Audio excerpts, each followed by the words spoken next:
Rachel Carter, a dedicated nurse at St. Nan's Hospital, defies protocol to save Sam Brooks, a frail veteran who stumbles into the ER. Ignoring bureaucratic red tape, she treats his infected wound, risking her career. As whispers of disapproval ripple through the hospital, Rachel's compassion sparks tension. Unbeknownst to her, Sam's military past holds secrets that draw a mysterious Marine unit to the hospital. A viral video of her actions ignites a public firestorm, threatening her job. Who is Sam and why are the Marines here? Rachel's choice to act sets a thrilling chain of events in motion. Thank you for joining Rachel's inspiring journey. Please like, share, and subscribe to our channel for more stories of courage and kindness. Share your own acts of compassion in the comments. We'd love to hear them. Support us to keep these powerful narratives alive. Your engagement makes a difference. Rachel Carter's hands trembled slightly as she pressed the bandage against the old man's frail arm, the crimson stain spreading beneath her fingers. His military jacket, frayed and weathered, clung to his thin frame, a relic of a life she could only imagine. The hospital corridor pulsed with tension, the director's voice booming like thunder. "No nurse has the right to treat without a doctor's orders," he bellowed, his words a whip cracking through the air. Rachel's jaw tightened, but her hands stayed steady, her eyes locked on her patient's weathered face. She'd acted without hesitation, driven by the pulse of his fading life and the unspoken vow she'd made to protect those in her care. Her heart raced, not with fear of the director's wrath, but with the weight of her choice. She'd saved this man, but at what cost? Whispers slithered through the nurse's station, her colleagues' eyes wide with a mix of awe and apprehension. A cold silence descended, broken only by the distant screech of tires outside. 6 black SUVs pulled up to the hospital's entrance, their doors opening with military precision. Men in pristine Marine uniforms emerged, their faces unreadable, their boots striking the pavement in perfect rhythm. Rachel's breath caught. Who was this man she'd risked everything for? And what secret could draw a Marine unit to march through St. Nan's, their steps echoing toward a nurse they didn't know? At 35, Rachel was a pillar of St. Nan's Hospital, a nurse whose composure under pressure was legendary. She navigated the chaos of the emergency room with a quiet grace, her attention to detail unmatched. But it was her small acts of kindness that set her apart. Remembering a patient's birthday, asking about their favorite dish, or noting the names of their grandchildren in the tattered notebook she carried. These weren't duties. They were expressions of her belief that every patient deserved to feel human, even in their darkest moments. Yet when her shift ended and she stepped into the night, a profound loneliness enveloped her. Her one-bedroom apartment, a short walk from the hospital, was a sanctuary of simplicity. Oliver, her tabby cat, greeted her with a soft meow, and her microwave dinners filled the silence. Her worn couch cradled her exhaustion, sometimes lulling her to sleep still in her scrubs. Without a partner or children, Rachel's world revolved around her patients, her calling a flame that burned bright but left little warmth for herself. Even a devotion as fierce as hers wavered under the crushing demands of nursing in a broken system. The hospital was a crucible of relentless challenges. Understaffing was a constant, with nurses stretched beyond their limits. 12-hour shifts stretched into 16 as colleagues fell ill or quit, and the emergency room groaned under the weight of too many patients. Rachel had held a sobbing teenager's hand after a car accident, her heart aching as she glanced at an elderly man waiting in pain nearby. She'd stood beside a mother shattered by the loss of her infant, then forced a smile for the next patient. Her grief buried deep. Every day brought moral quandaries. Should she comfort a lonely dying man, knowing others would wait? Should she tweak supply counts to support her overworked team? Should she challenge a doctor's risky call, risking her standing among peers? The quiet heartbreak of falling short, despite giving everything, gnawed at her soul. Rachel clung to the memory of her friend Monica, a nurse she'd met during a relief effort in New Orleans post-Katrina. Over coffee, Monica had said, "You can't save them all, Ra, but you can stand with them, look them in the eye, and not run." That truth anchored Rachel through the COVID-19 nightmare, when she worked masked and weary, holding iPads for families to say final goodbyes. She slipped notes of hope into colleagues' pockets, small beacons in the storm. Nursing, she knew, was about more than medicine. It was about witnessing, about standing firm in the face of despair and refusing to turn away. Rachel Carter had always found solace in the chaos of the hospital, a place where she could be a beacon of calm amid someone else's tempest. For years, she poured her heart into her work as a nurse, offering comfort and care to those battered by life's storms. But lately, the hospital's atmosphere had shifted, its focus narrowing to rigid protocols, efficiency metrics, and the ever-looming threat of legal repercussions. Rachel felt the weight of it all pressing down on her, a slow erosion of the compassion that had once defined her days. Healing was no longer the sole priority. It was about avoiding missteps that could tarnish the hospital's reputation or drain its coffers. Nurses, once seen as pillars of care, were increasingly viewed as potential liabilities, their every action scrutinized for compliance. The change gnawed at Rachel, a quiet fracture forming in her spirit. She wondered if the warmth she'd once brought to her commissioners was being suffocated by bureaucracy, leaving her to question whether she could still make a difference. Yet, despite the mounting pressure, Rachel pressed on. Her resolve was anchored by fleeting moments of connection. A handwritten thank you note from a recovering patient, the weak but grateful squeeze of a hand, or the sight of a child's fever breaking after hours of care. These were the sparks that reminded her why she'd chosen this path, why she'd endured the long shifts and the emotional toll. Deep down, she clung to the belief that her small acts of kindness were building towards something greater, though she couldn't yet see what. Unbeknownst to her, all those years of quiet defiance against the system's cold machinery were preparing her for a moment that would force her to choose between the rules she was bound to follow and the instincts that had always guided her hands. It was just past noon on a bustling day at St. Anne's Hospital when Sam Brooks stumbled through the sliding glass doors, a figure weathered by time and hardship. Rachel was in the pediatric ward, her pen scratching across a chart as she recorded a young patient's vitals. The faint hum of the hospital was interrupted by a commotion at the front desk, a ripple of noise that made her pause, pen hovering midair. Her instincts, honed by years of navigating crises, pulled her gaze toward the lobby.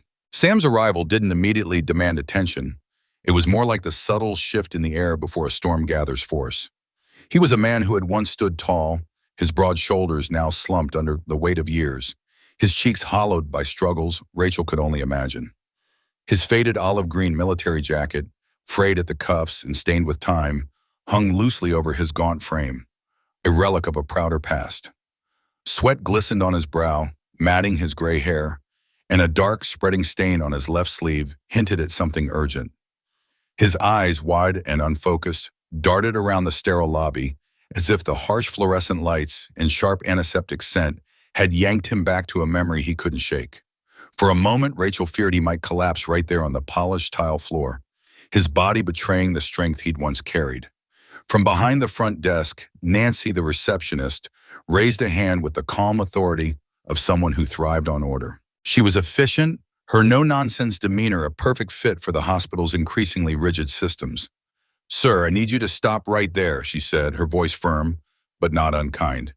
"Do you have insurance? Identification? We need to check you in." Her words were a well-rehearsed script, but Sam's condition clearly didn't fit the usual protocol. He fumbled with trembling fingers, patting his pockets in a desperate search for something to satisfy her demands. A worn wallet slipped from his grasp, hitting the floor with a soft thud. No insurance card emerged, no driver's license, only a tattered photograph that landed face down on the tile, its edges curled from years of being carried close. Rachel's chest tightened, a familiar tug pulling at her heart. She knew the protocol all too well. No registration, no treatment. The hospital's rules were ironclad. Wait for processing, confirm insurance status, dot every I and cross every T. Deviating could mean a reprimand, a note in her file, or worse. But as she watched Sam, she saw more than a policy violation. She saw the tremor in his hands, the shallow, too quick breaths, the sickly pallor of his skin tinged with a faint yellow. Her gaze caught the scar near his temple, jagged and faded, and the uneven gait of his left leg, a limp that spoke of old wounds. In that moment, a flash of memory overwhelmed her. Her father, not in his military uniform, but in the quiet, weary moments of his later years, when life's burdens had left him vulnerable in a way she'd never forgotten.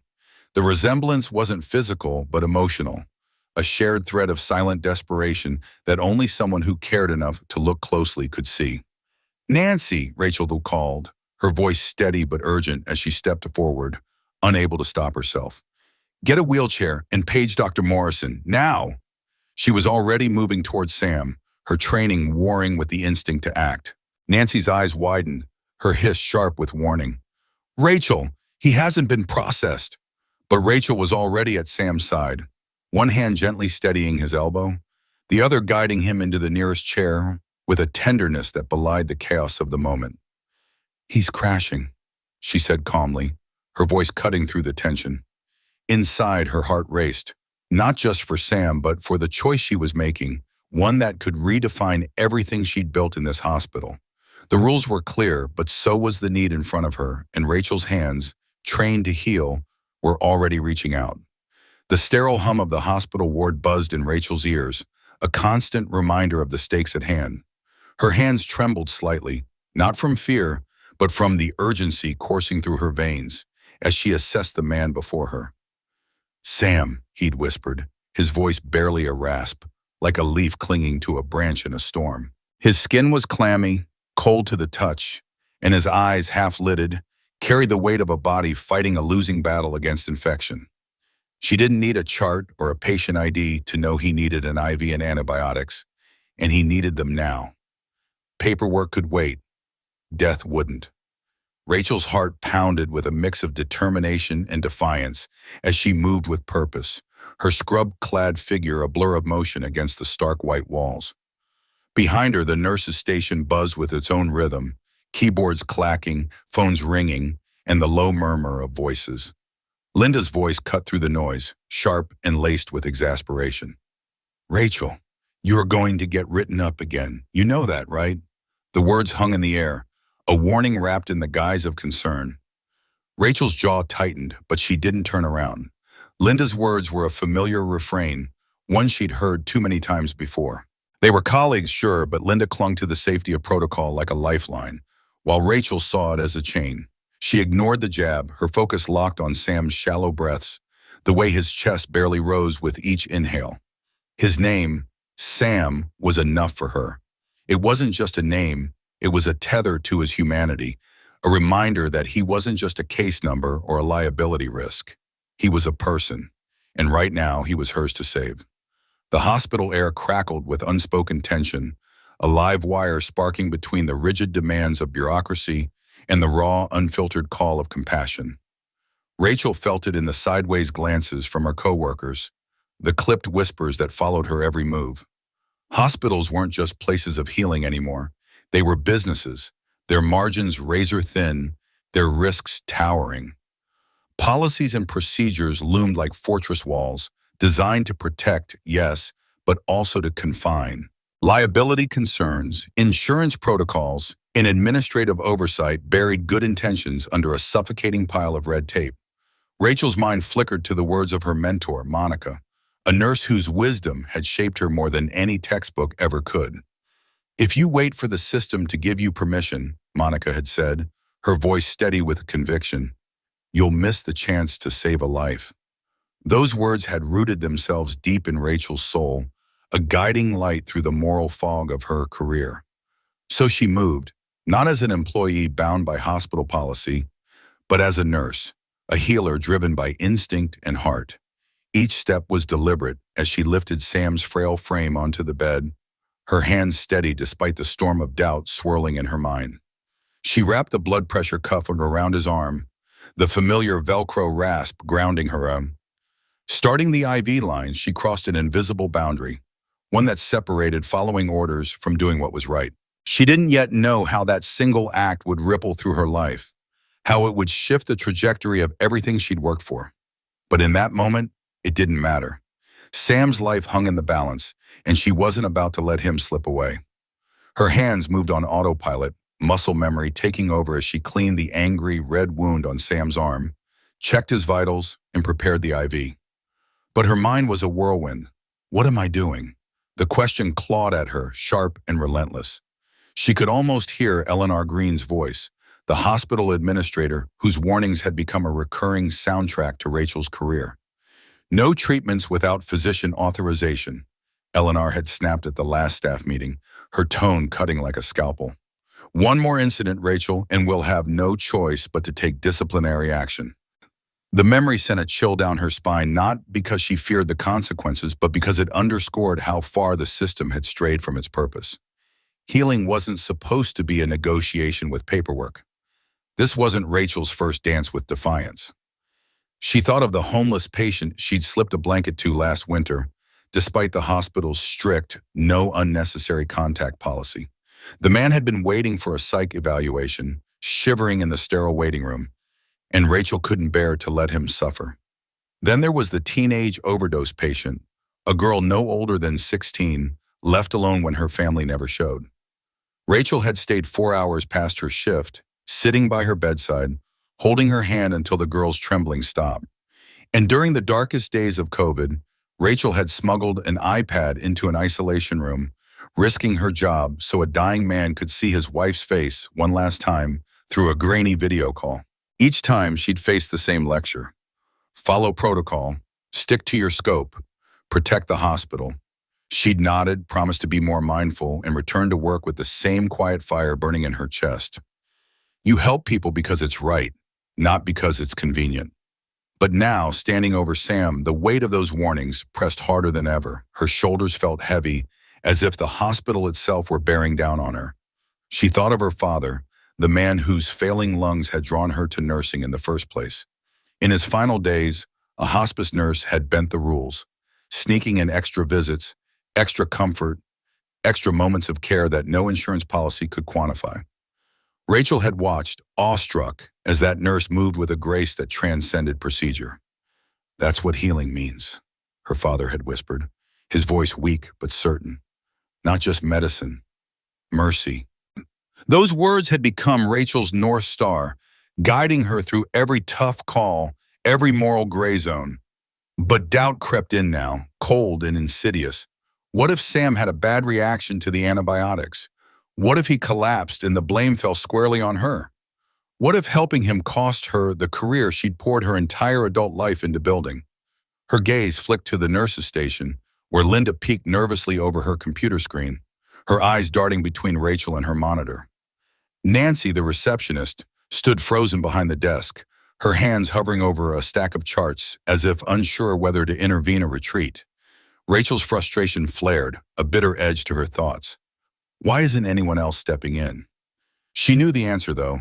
It was the bystander effect, a term she'd learned in her nursing psych course. When responsibility is shared among many, no one feels compelled to act. People hesitate, paralyzed by questions of authority, liability, or simply the fear of doing the wrong thing. So they wait, watching as someone else, someone like Rachel, takes the leap. And in that moment, as she pushed the IV needle into Sam's vein, Rachel realized she wasn't just fighting for his life. She was fighting for the kind of nurse she wanted to be, the kind of person she'd promised herself she'd become.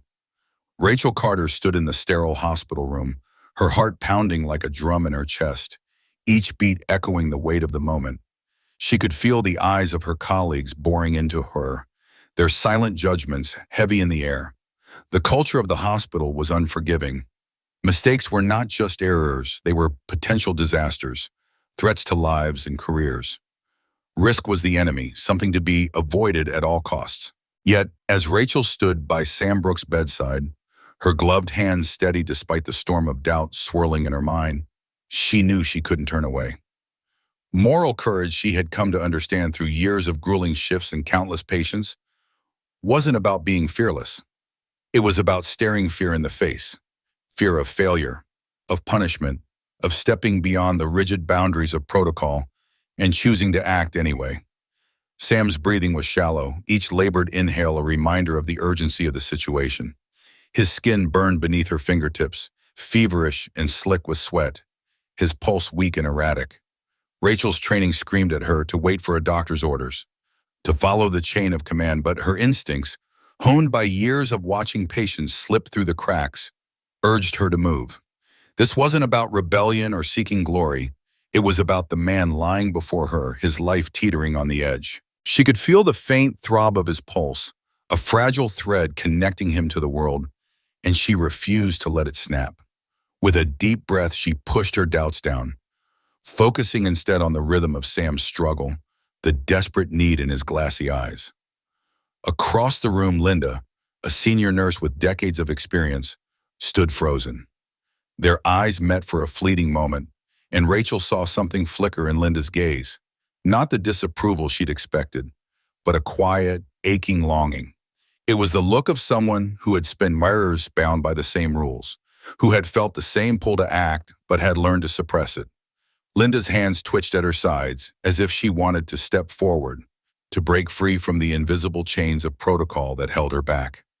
Rachel understood that longing. She felt it too, every day, in the quiet moments when she wondered if she was doing enough, if she was enough. But now, as she secured the IV line in Sam's arm, her hands moving with practiced precision, she felt a calm settle over her. This was why she became a nurse, not to follow rules blindly, but to stand in the gap when no one else would, to be the one who refused to look away. By the next morning, Rachel's world had collapsed under the weight of her decision. She stood at her apartment window, the early light filtering through thin, faded curtains, casting soft shadows across her face. Her phone, clutched tightly in her hand, buzzed incessantly with notifications, each one a fresh wound. A grainy 30-second video, filmed by someone at the nurse's station, had exploded across the internet overnight. The caption was a knife to her heart. Reckless nurse ignores hospital protocol, plays doctor. The clip showed her leaning over Sam, adjusting his IV, applying pressure to his arm. But it didn't capture the full story. The way Sam's hands trembled, the cold sweat soaking through his hospital gown, the way his eyes had locked onto hers, pleading for help. It didn't show the empty nurse's station, abandoned in the chaos of an understaffed shift, or the hesitation etched into the faces of her colleagues, too afraid to act. It didn't convey the quiet desperation that had gripped Rachel's chest, the certainty that if she didn't act, Sam might not make it. The online comments were a brutal onslaught. She should be fired. Who does she think she is? This is why hospitals have rules. Nurses like her are dangerous. Each word stung, a relentless assault on her character, her judgment, her very identity. By noon, the hospital had delivered its verdict. Rachel was suspended. No patient contact, no pay, no access to the hospital system. Security escorted her to her car, her badge confiscated at the door like a scarlet letter. She walked through this parking lot, a small cardboard box of personal items, pens, a stethoscope, a faded photo of her first patient, tucked under her arm. Colleagues she'd worked alongside for years, people she'd laughed with over coffee and supported through grueling shifts, averted their eyes as she passed. The silence was deafening, a betrayal that cut deeper than the online vitriol. Only Jenna, a young nurse barely out of training, broke through the wall of avoidance. Her tear-streaked face and tight hug were a fleeting moment of warmth in the cold reality of Rachel's exile. When she reached her apartment, her phone rang, her mother's trembling voice crackling through the line. "Rachel, what happened? Honey, you can't keep doing this to yourself. You can't save the world."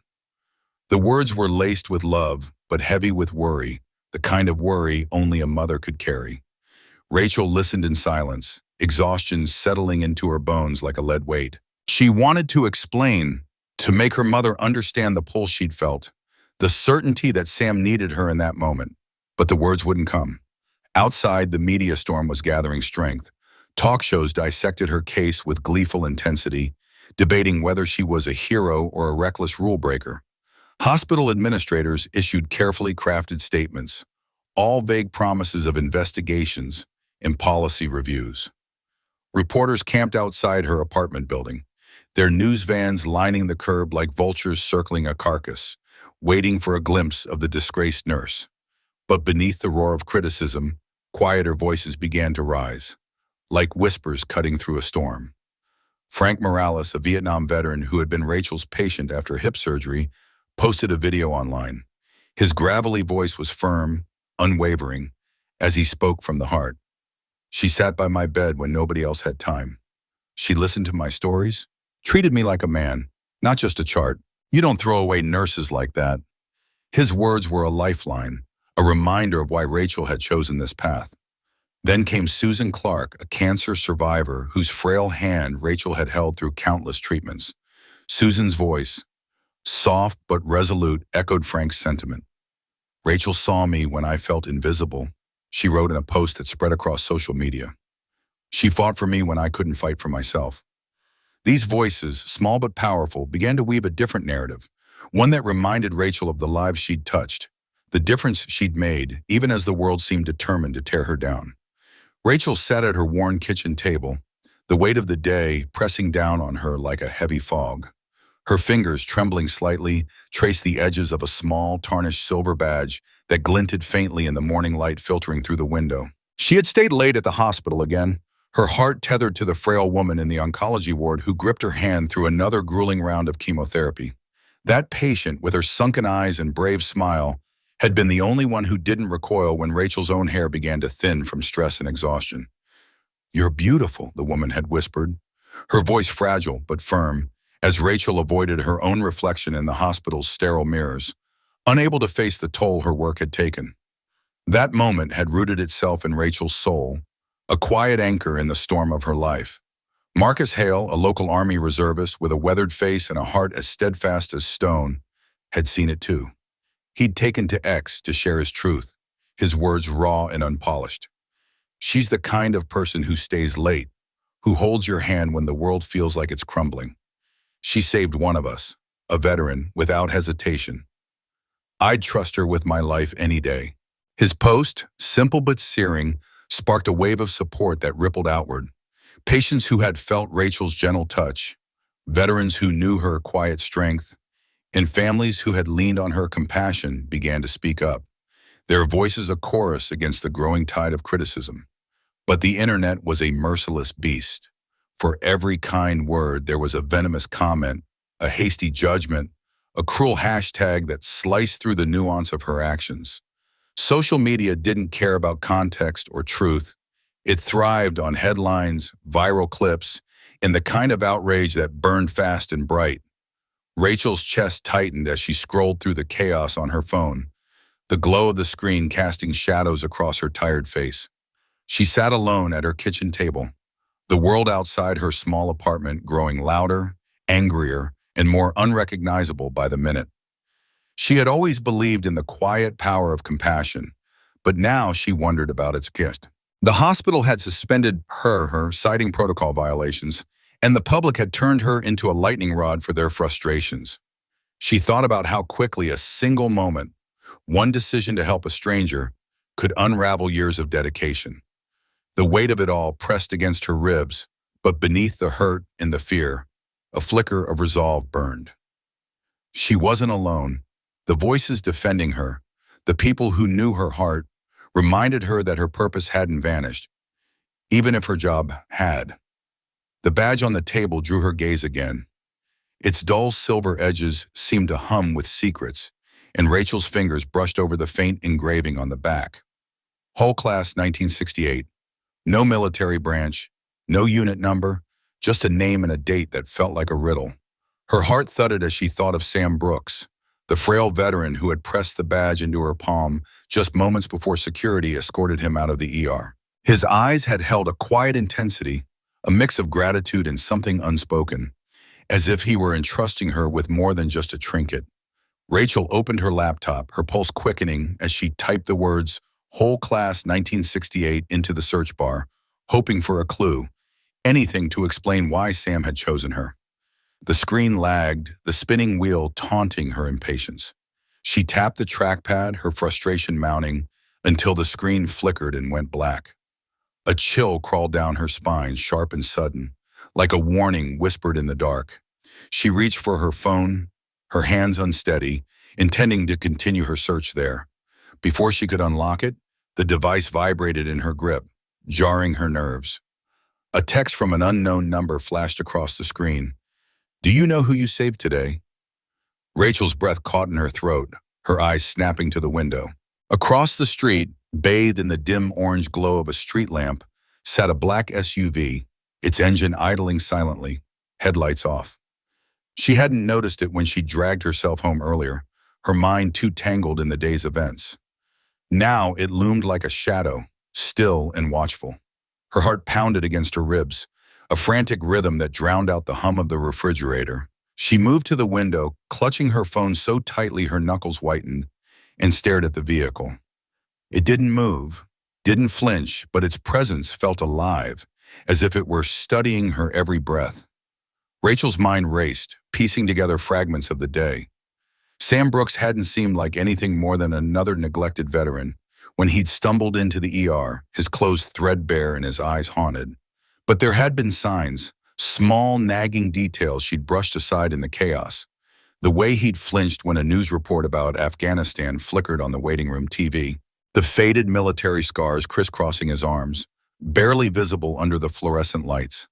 The badge, heavy with history, that he'd slipped into her hand with a look that said more than words ever could.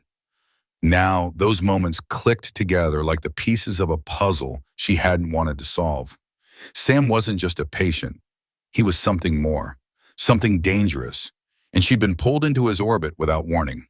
Frustration surged through her, hot and sharp, mingling with a growing thread of fear. Why hadn't anyone warned her? Why had Sam left her holding this cryptic badge, this fragment of a story she didn't understand, only to vanish behind a veil of secrecy? She slammed her laptop shut, the sound echoing in the quiet kitchen, and began to pace, her bare feet cold against the linoleum. Her thoughts spiraled, tangling with anger and betrayal. She had risked everything, her mom, her reputation, her future, to help a stranger who needed her.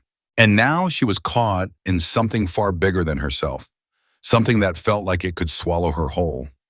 Her jaw clenched, her teeth grinding as she fought the urge to scream. She hated being used, hated the way this mystery had turned her compassion into a liability. For a fleeting moment, the old doubts crept in, slithering through the cracks in her resolve. Maybe the hospital had been right to suspend her. Maybe she should have followed the rules, kept her head down, and walked away when Sam staggered into the ER. Maybe none of this, the badge, the SUV, the cryptic text, would have happened if she just waited, if she just said no.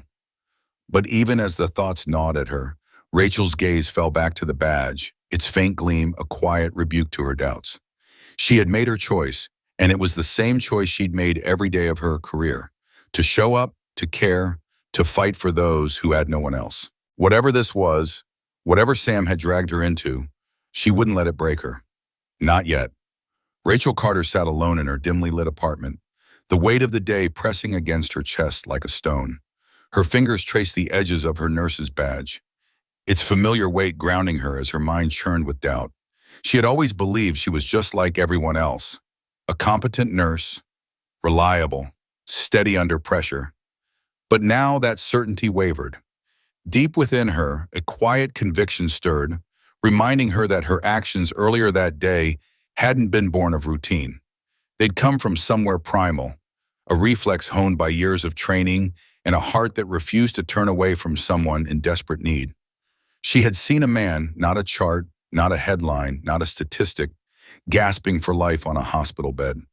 If she had paused, if she had followed protocol to the letter, he would have slipped away, his eyes dimming forever. Yet as she sat there, a cold knot of fear tightened in her stomach, twisting like a living thing.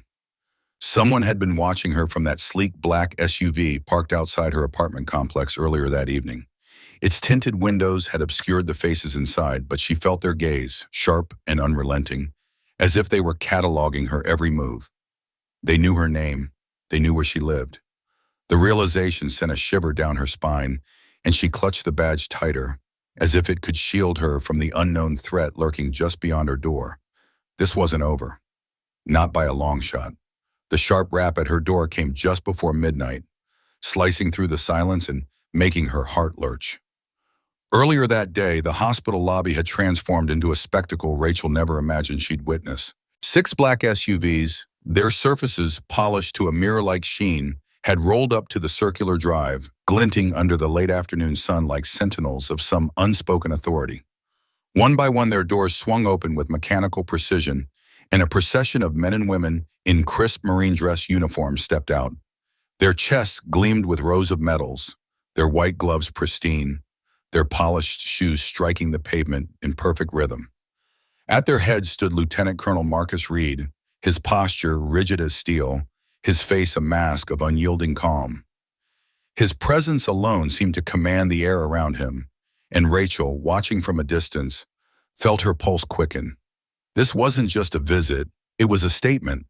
The hospital fell into an eerie hush as the group approached the sliding glass doors. Phones slipped from pockets, their cameras flashing as patients, nurses, doctors, and visitors pressed against the walls and leaned over balconies, whispering in awe and confusion. Inside, Eleanor Green, the hospital administrator, adjusted her blazer with hands that betrayed a slight tremble, as if she could sense the weight of what was coming. Flanked by two board members and the hospital's legal counsel, she strode toward the entrance, her face a forced mask of professionalism. But Rachel could see the flicker of unease in her eyes, the way her fingers tugged at the hem of her jacket, in betraying her nerves. When the automatic doors parted, Lieutenant Colonel Reed stepped through without hesitation, his presence filling the room like a storm cloud. He offered no pleasantries, no small talk, only a direct, ironclad focus as he stopped just short of Eleanor.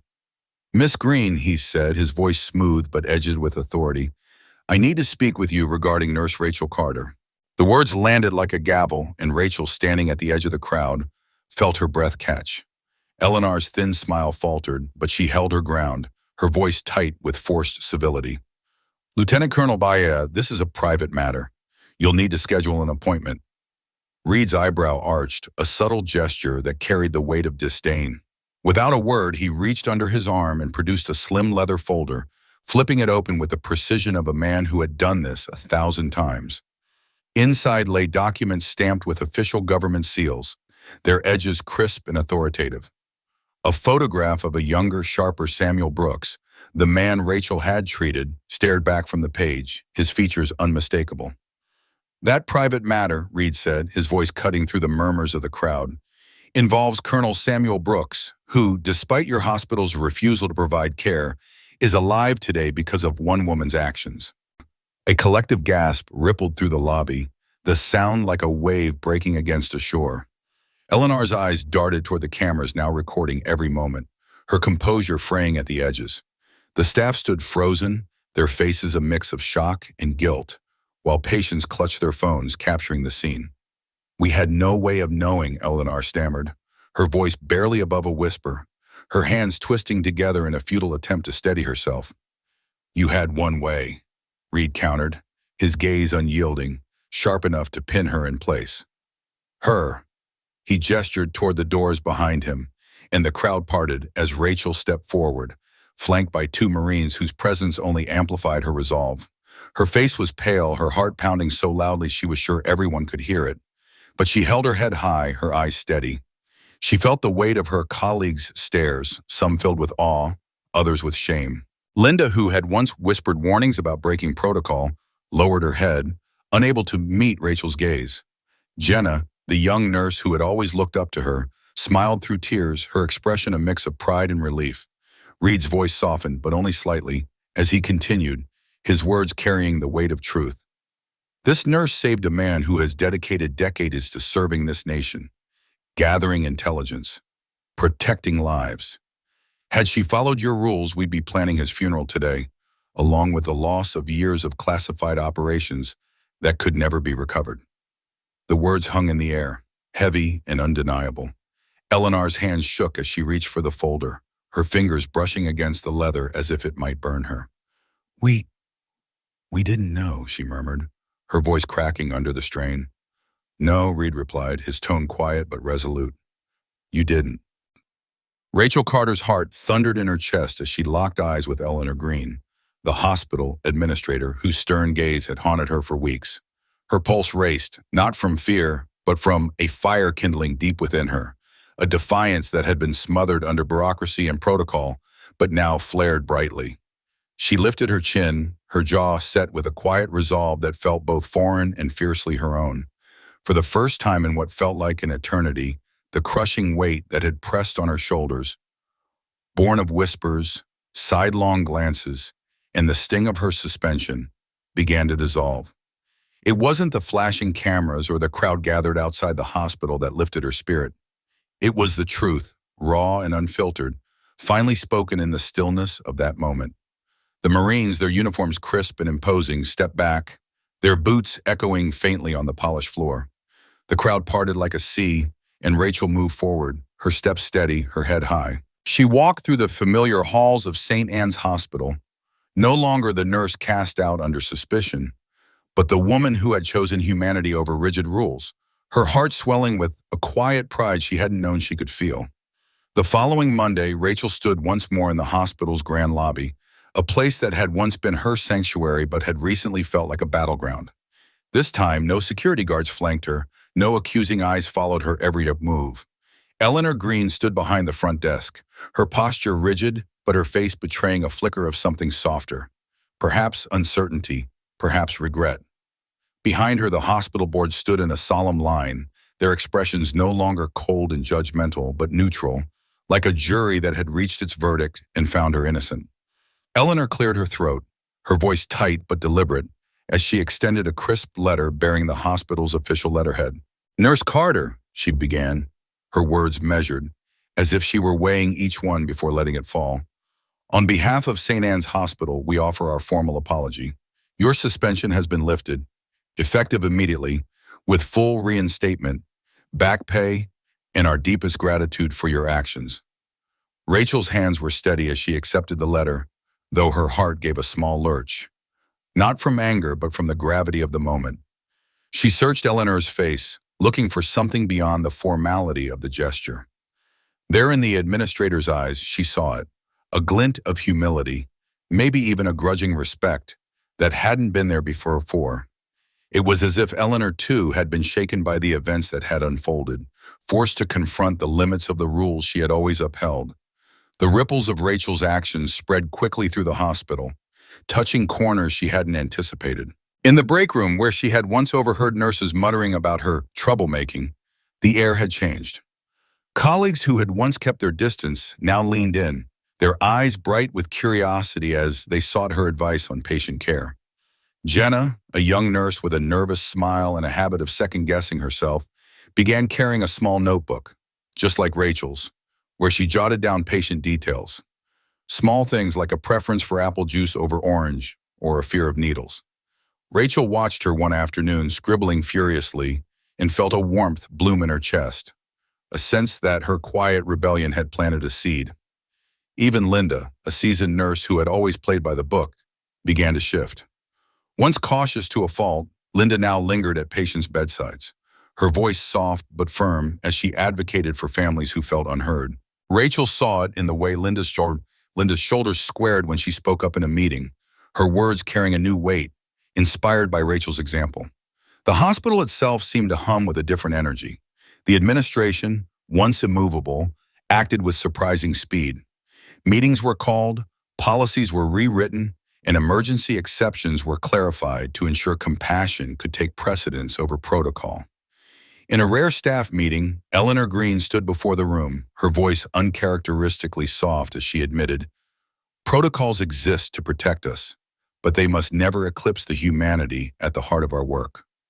Rachel, sitting in the back, felt her throat tighten, not because she needed the validation, but because she saw for the first time that change was possible, even in a place as rigid as St. Anne's. Rachel didn't ask for praise or to be called a hero. She simply returned to the work she loved, charting vitals with meticulous care, holding trembling hands during difficult moments, remembering the small details that made her patients feel seen, like the elderly woman who lit up when Rachel wished her a happy birthday. But something inside her had shifted irrevocably. Where she had once questioned whether her small acts of kindness made a difference in the face of a vast, impersonal system, she now carried a quiet certainty that they did. Her hands, steady and skilled, were not just tools for healing bodies, but instruments for mending spirits, for reminding patients and herself that compassion could cut through even the coldest bureaucracy. As for Colonel Samuel Brooks, the man whose life had been the catalyst for all of this, he didn't fade into the shadows as Rachel had half expected. Every month or so, an envelope would appear in her mailbox, its handwriting precise but warm. Sometimes it held a simple thank you, scrawled in a steady hand, a reminder of the gratitude he carried. Other times it was a story from his past, a memory of a mission gone awry, or a quiet moment of camaraderie with his men that had kept him going. Once, he sent a folded photograph of his grandchildren, their faces bright with laughter as they played in a park, a testament to the life he could now live openly, free from the secrets that had once bound him. Rachel would sit at her kitchen table, reading these letters, her heart swelling with a mix of pride and humility. She hadn't saved him alone, but she had been the one to refuse to look away, and that choice had given him a second chance. One quiet Sunday afternoon, as the golden light of late summer spilled through her apartment window, a knock came at her door. Rachel opened it to find Sam standing there, his frame slightly stooped, his weathered hand resting lightly on a cane. His face broke into a soft smile, the kind that carried years of hard-earned wisdom and quiet gratitude. They settled on her small porch, the air warm and fragrant with the scent of blooming jasmine. Over cups of steaming tea they talked, not of war or duty, but of ordinary things that felt sacred in their simplicity. Sam spoke of his garden, where he coaxed tomatoes to ripen despite his amateur efforts. Rachel shared her love of books, recommending a novel she just finished, and they laughed over the stubborn loyalty of her cat, who refused to sit anywhere but her lap. For hours they sat, the weight of their shared history present but unspoken, a bond forged not just by what had happened, but by the quiet understanding that had grown between them. In the months that followed, Rachel often found herself reflecting on the chain of events that had unfolded from a single resolute choice. She had refused to turn away from Sam's truth, and that refusal had shaken a system, transformed a hospital, and saved a life. She thought about the nurses who now carried her influence, the policies that had bent toward compassion, and the letters from Sam that reminded her of the human cost of her courage. Kindness, she realized, was not a soft, fleeting thing. It was fierce, unyielding, a force that could disrupt even the most entrenched institutions and nudge them towards something better. It was the quiet power of a nurse with healing hands, a woman who had dared to stand firm, reminding the world that compassion could move mountains, one small act at a time. In a bustling hospital ward, where the hum of machines and the shuffle of hurried footsteps created a constant symphony, Rachel Carter stood at a crossroads. She was a nurse, seasoned by years of navigating the rigid protocols that governed her workplace, yet her heart churned with a restless unease. The rules were clear: follow procedure, maintain order, ensure efficiency. But on this particular day, those rules felt like chains, binding her to a system that seemed to overlook the trembling humanity of the man before her. His name was Sam Brooks, a veteran whose weathered face carried the weight of battles fought long ago, both on distant fields and within the quiet corners of his own soul. Rachel's shift had been grueling, the kind that left her bones aching and her mind frayed. She'd seen countless patients that day, each chart a mosaic of numbers, diagnoses, and prescribed treatments. But Sam was different. His eyes, clouded with pain and a flicker of resignation, met hers with a silent plea. He wasn't just another case file. He was a man whose story lingered in the lines etched across his brow. Sam had arrived at the hospital seeking care for a wound that refused to heal, a lingering reminder of his service. The protocol dictated a standard course of action: assess, document, refer. Yet, as Rachel stood by his bedside, her clipboard heavy in her hands, she felt a tug deep within her, a whisper that the rules, though necessary, were not enough. Sam's voice was low, almost lost in the sterile hum of the room, as he spoke of his fears. He didn't just talk about the physical pain. He shared the weight of his solitude, the way the world seemed to have moved on without him. His children lived far away, his friends had dwindled, and the VA system, overwhelmed and underfunded, had left him waiting for weeks. Rachel listened, her heart tightening with every word. She thought of her own father, a man who'd taught her that kindness was a choice, one that often demanded courage. She saw her father's gentleness in Sam's tired eyes, and it stirred something fierce within her, a resolve to act, to bridge the gap between protocol and compassion. The hospital's rules were clear: Non-emergency cases like Sam's were to be referred to specialists, a process that could take days, if not weeks. But Rachel knew that time was a luxury Sam didn't have.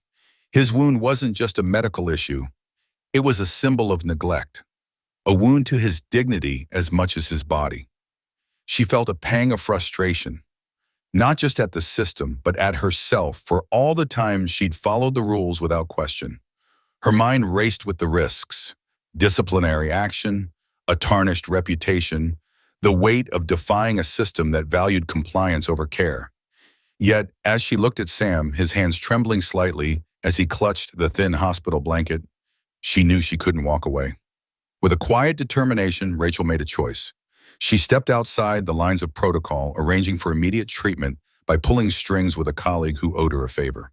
She stayed late, long after her shift ended, ensuring Sam received the care he needed. As she worked, her heart swelled with a mix of fear and pride. She wasn't just helping a patient, she was reclaiming a piece of her own humanity, reminding herself why she'd become a nurse in the first place. For Sam, the relief was palpable. His shoulders, once hunched with defeat, seemed to lift ever so slightly. He thanked her, not with grand gestures, but with a quiet nod, his eyes brimming with gratitude that words could scarcely capture. Rachel's act wasn't just about one veteran or one nurse. It was a quiet rebellion against a world that too often prioritizes order over empathy. She felt the weight of that rebellion in her chest, a mix of exhilaration and fear. What if her supervisors found out? What if this set a precedent she couldn't sustain? But as she watched Sam's face soften, she knew the risk was worth it. Her choice was a testament to the belief that rules, while vital for structure, should never eclipse the human heart. They exist to serve, not to shackle. Rachel's defiance wasn't loud or boastful. It was a gentle insistence that compassion could still find a place in even the most rigid systems. Sam, too, carried his own storm of emotions. The hospital bed, with its crisp sheets and cold rails, felt like a battlefield of its own. He'd faced mortars and gunfire in his youth, but this quiet erosion of his health and hope, felt harder to bear. When Rachel listened to him, really listened, he felt seen for the first time in years. Her kindness was a lifeline, pulling him from the edge of despair. He thought of his late wife, who'd always had a way of making the world feel softer, and in Rachel's care, he glimpsed that same warmth. It wasn't just the treatment that healed him, it was the reminder that he was still a person, not just a number in a system. In the days that followed, Rachel's story rippled through the hospital. Her colleagues whispered about her courage, some with admiration, others with unease. She felt their eyes on her, a mix of respect and judgment, and it made her question herself. Had she been reckless, or had she done what was right? The answer wasn't simple, but it lay in the quiet moments. Sam's grateful nod, the way his eyes had brightened. Those moments reminded her that kindness, though often seen as soft, was a force of its own. It could shift perspectives, challenge systems, and, in its own way, save lives. This story, though rooted in one hospital room, stretches far beyond its walls. It's a lesson for families where rules about who's right or wrong can drown out love. It's a lesson for communities where bureaucracy can stifle neighborly care. And it's a lesson for a world that moves too fast, where headlines flash and fade, and social media amplifies judgment over understanding. Rachel's choice was a beacon, a reminder that the truest moments of humanity often happen when no one's watching. They're in the neighbor who brings soup after a storm, or the stranger who carries your bags when your arms are full. They're in the quiet acts that linger in the heart, shaping how we see the world and our place in it. For those who've lived long enough to know life's deepest truths, Rachel and Sam's story resonates. It's not about grand gestures or fame. It's about the small, brave choices that define us. Maybe you've been the one to offer a kind word when it wasn't required, or maybe you've been lifted by a stranger's unexpected grace.